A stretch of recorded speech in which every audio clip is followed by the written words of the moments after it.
Hi friends, आज मैं आपको समबाहु त्रिभुज की सारी प्रॉपर्टी जो भी है बताऊंगा। ओके, तो आइए देखते हैं। यदि आपने मेरा चैनल सब्सक्राइब नहीं किया हो तो सब्सक्राइब कर लें और आइए हम पॉइंट पर आते हैं।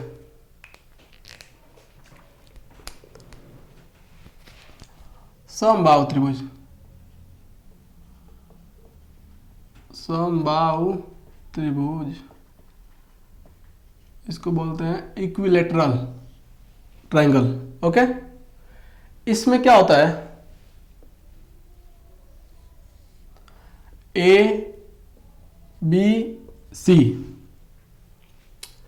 ये तीन भुजाएं हैं। इसमें प्रॉपर्टी नंबर इसकी एक ये है कि ए बी बराबर बी सी बराबर सी ए।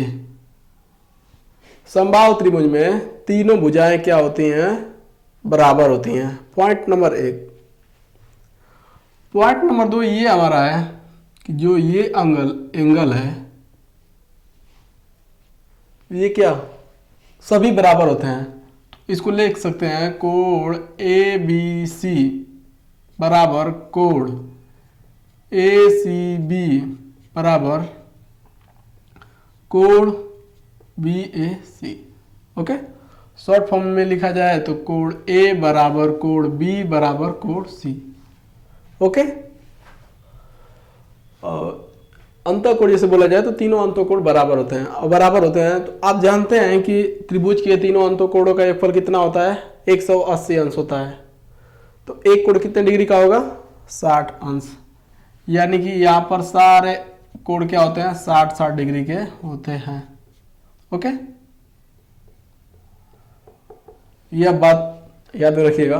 और देखिए, इसमें बात आ जाती है कि जैसे लंबार्धक ड्रॉ करते हैं, मान लीजिए कि ये परपेंडिकुलर ड्रॉ एक लाइन ड्रॉ करते हैं यहां से शीर्ष से, तो क्या करती है कि ये एंगल को क्या करती है, बराबर बराबर भागों में काट देती है। ओके, ऐसे किया तो इसका एक और फिगर बना लेते हैं, ए बी सी। अगर ये कट किए, ये वाला लंबार्धक खींचे, मान लीजिए ये वाला तो खींच लिए, अब ये वाला खींचे तो ये भी c/2 और ये भी होता है c/2 और ये 90 डिग्री, ये भी 90 डिग्री। ओके, ये होता है a/2 और ये भी a/2। अगर मान लीजिए सपोज से 60 है तो ये 30 के भाग में क्या कर देगा, डिवाइड कर देगा। ओके,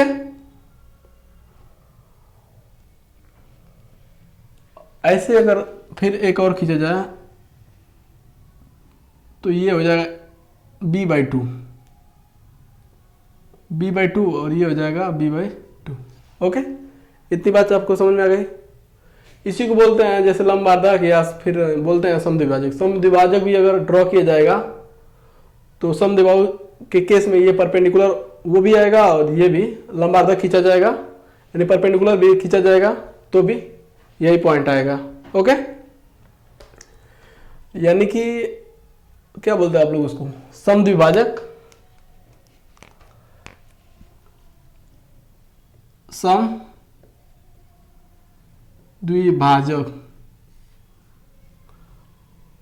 लाइन सम्मुख कोण को बराबर भागों में बांट देती है, बांट देती है। ओके, यदि हम सेम दम है, यहाँ पर बस लंबार्धक लीजिएगा, लंबार्धक जिसको हम लोग बोलते हैं परपेंडिकुलर लंबार्धक। लंबार्धक लाइन भी ड्रॉ की जाएगी तो ये भी क्या वही होता है कि सम्मुख कोणों की क्या होती है, बराबर भागों में बांट देती है। ओके, एक सबसे मोस्ट इंपॉर्टेंट पॉइंट ये है जो कि एग्जाम में डायरेक्ट पूछा जाता है कि केंद्रक जिसको बोलते हैं सेंट्रॉइड बोलते हैं या सेंटर बोलते हैं,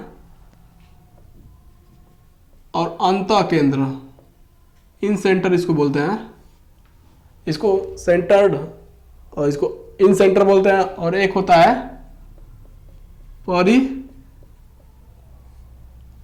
केंद्र जिसको सरकम सेंटर बोलते हैं। और एक होता है लंब केंद्र, इसको बोलते हैं ऑर्थो सेंटर। ये पॉइंट होते एक ही होते हैं, एक ही पॉइंट पर होते हैं, एक ही पॉइंट पर होते हैं।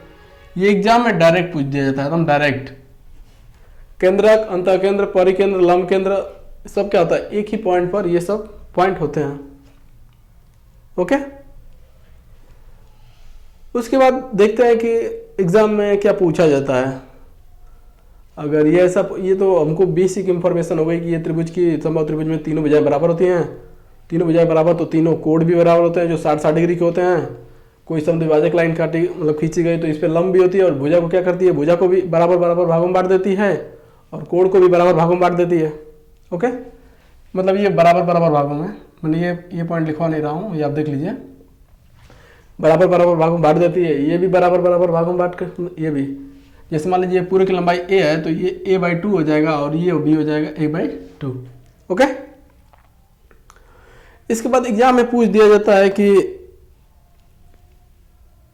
ये ऊंचाई कितनी होगी, या इसी को बोल दीजिए माध्यिका कितनी होगी, या फिर इसी को पूछ दिया जाता है कि समद्विभाजक की लंबाई बताइए, या फिर ये जो भी परपेंडिकुलर खींचा गया है इसकी ऊंचाई क्या होगी।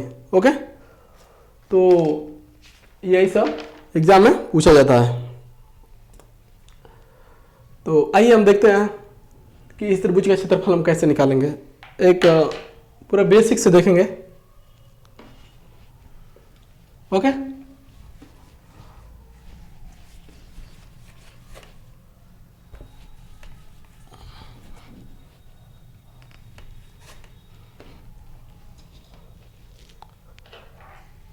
लेटर से एक ट्रायंगल ले लेते हैं, समबाहु त्रिभुज। ये ए है, ये बी है, ये सी है। सारा कुछ मैं आपको कैलकुलेट करके बता रहा हूं। ओके, ये कोई लंब खींचा गया है। अब ये लंब खींचा जाता है तो क्या कहता है, समद्विभाजक बोलिए या लंबार्धक बोलिए। ओके, ये लेट से मान लीजिए ये भुजा टोटली ए है तो ये भी ए होगी, ये भी ए होगी। ये अगर खींचा जाता है तो ये दो बराबर भागों में काट देता है, ये और ये। ओके, ये भी a/2 होगा और ये भी a/2 होगा। ओके, अब एक चीज देखिए, ये कोण कितने डिग्री का होता है, 60 डिग्री।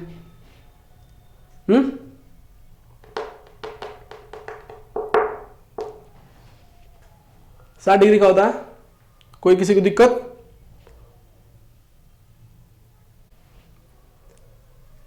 तो ये एंगल कितने डिग्री का होता है, 60 डिग्री का।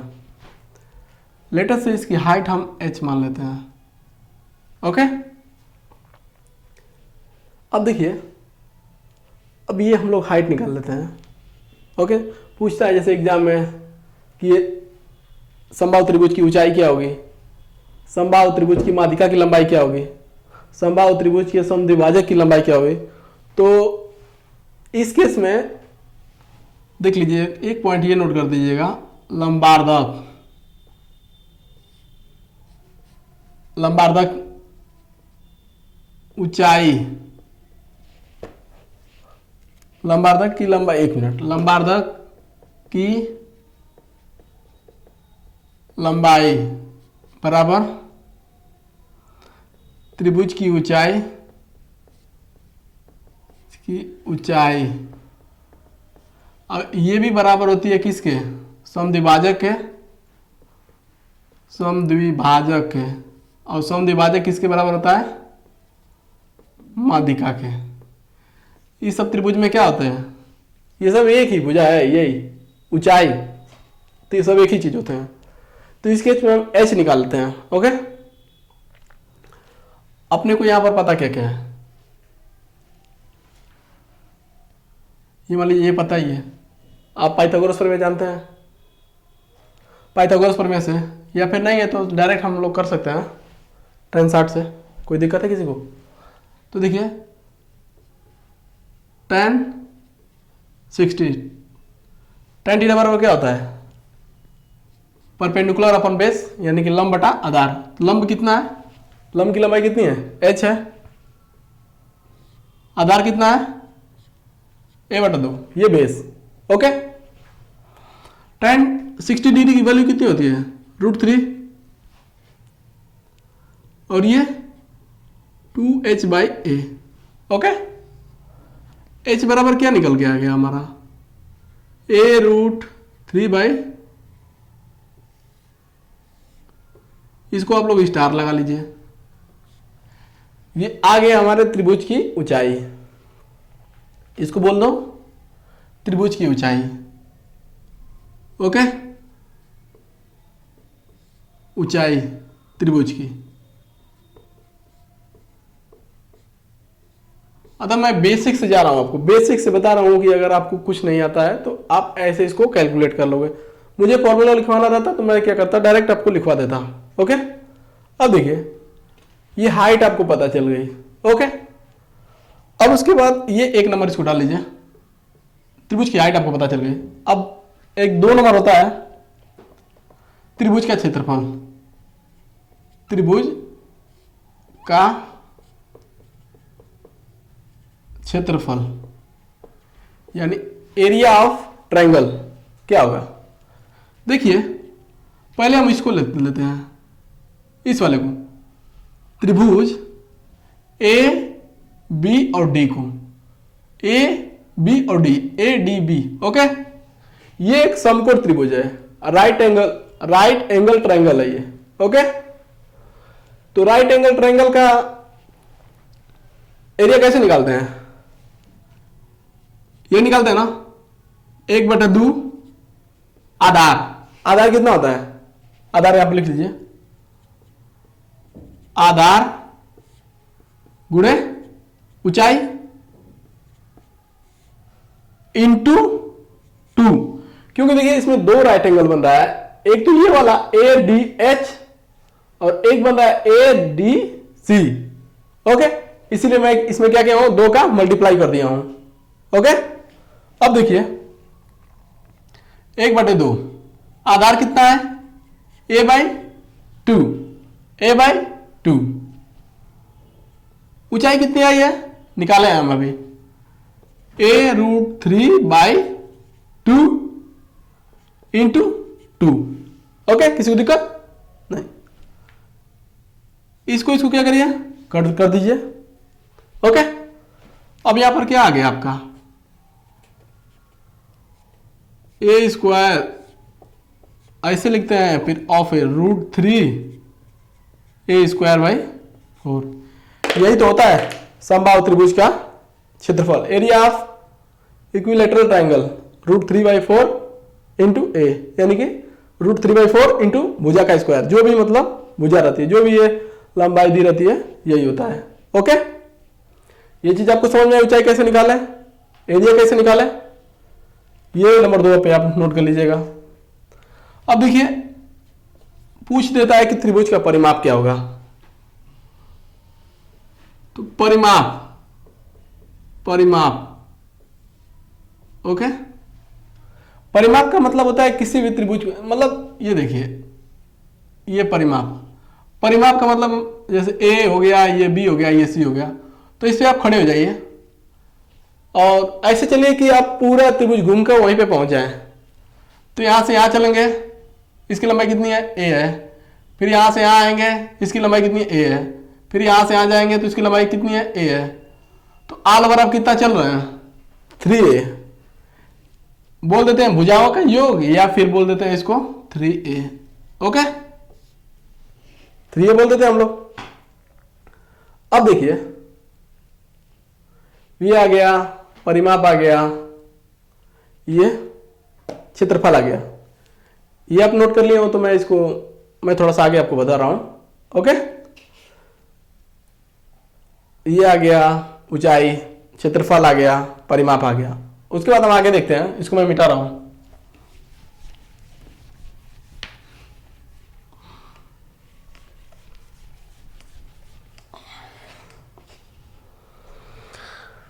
अब देखिए एग्जाम में पूछता है,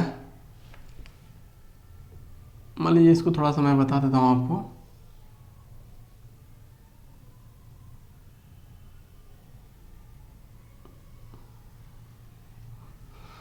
सॉरी, एक मिनट, पहले इसको बना लेते हैं सर्कल, जो भी है।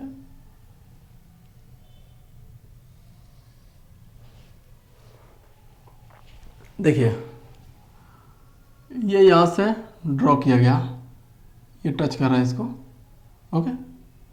ये यहां से ड्रॉ कर दिया गया, ये यहां से ड्रॉ कर दिया गया, और एक होता है इसके बाहर से वृत्त बनाते हैं। मैं आपको बेसिकली बता रहा हूं। देखिए ये जो होता है ये अंतःवृत्त होता है, इसी को बोलते हैं अंतःवृत्त, और ये होता है परिवृत्त।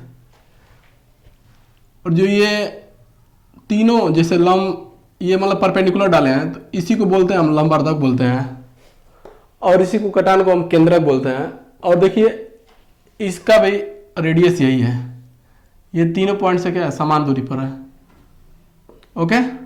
और ये अंतःवृत्त की त्रिज्या है, ये परिवृत्त की त्रिज्या है, ओके। तो यहां पर मान लीजिए कि हमको अगर कैलकुलेट करना हो, बोल दिया जाए कि अंतःवृत्त की त्रिज्या क्या होगी, तो आप लोग कैसे निकालेंगे?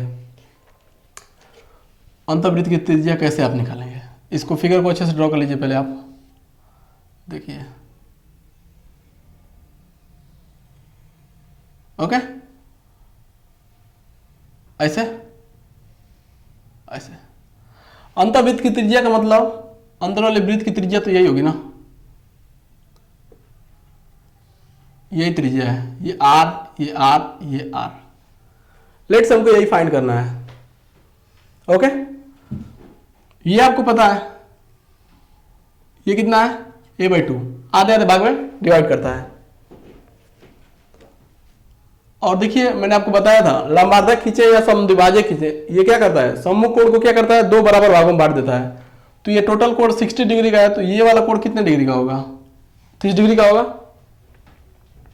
अब उसके बाद आप फॉर्मूला लगाइए, tan 30 बराबर r बाई बेस, लंब बटा आधार। tan 30 की वैल्यू होती है 1/√3, ये हो जाएगा 2r बाई ए, ओके।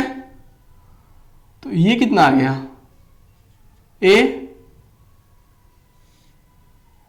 और 2√3, ये आ गई अंतःवृत्त की त्रिज्या।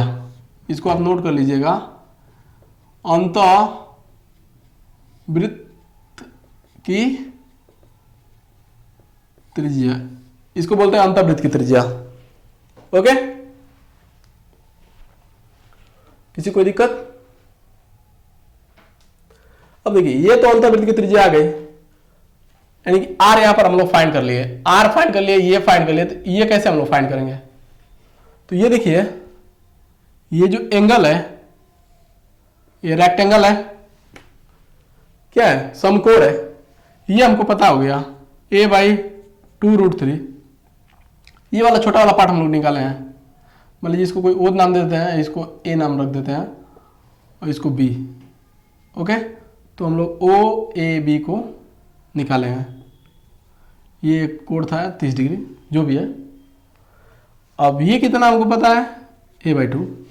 ये कैसे निकालेंगे, ये एक समकोण त्रिभुज है, कैसे निकालेंगे, पाइथागोरस प्रमेय इसमें लगाइए।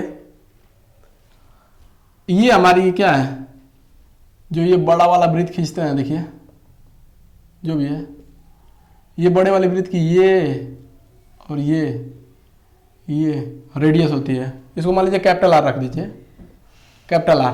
तो कैसे निकालेंगे, पाइथागोरस प्रमेय लगाइए, r का स्क्वायर बराबर कर्ण का स्क्वायर बराबर लंब का स्क्वायर प्लस आधार का स्क्वायर, इसका स्क्वायर करेंगे तो कितना आएगा, 4√3, अरे 4 × 3, ओके। और इसका स्क्वायर करेंगे तो a²/4। तो यहां पर आ गया कितना,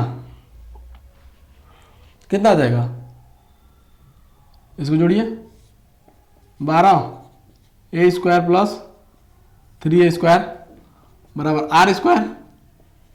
ये हो जाएगा 4a² बराबर 12, 3 बार काट दीजिए।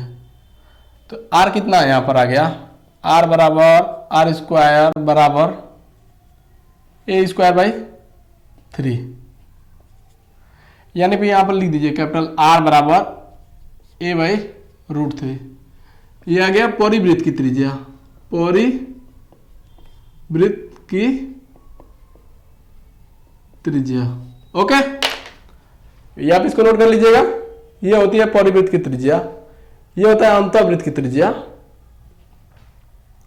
कोई दिक्कत किसी को अब तक में?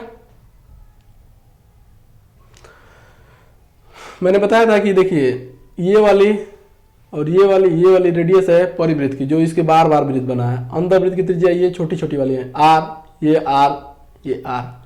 तो सारा कुछ पता है आपको, मैंने बेसिक सब बता ही दिया इसमें कि कौन सा एंगल कितना होगा, क्या होगा। पाइथागोरस प्रमेय आती है तो आइए आप सारा क्वेश्चन बना लेंगे। अगर आपको नहीं भी याद है, एग्जाम में क्वेश्चन आ गया तो आप तुरंत ड्राइव भी कर लेंगे कि हाँ समबाहु त्रिभुज का क्षेत्रफल क्या होता है, √3/4 a²। ऊंचाई क्या होती है वो भी हमने निकाल दिया। परिवृत्त की त्रिज्या कितनी होती है, अंतःवृत्त की त्रिज्या कितनी होती है, यह भी हमने फाइंड कर लिया। ओके, उसका परिमाप भी निकाल लिया कि कितना, तीनों भुजाओं का योग 3a के बराबर होगा। ओके, और कुछ होता है तो हम देख लेते हैं।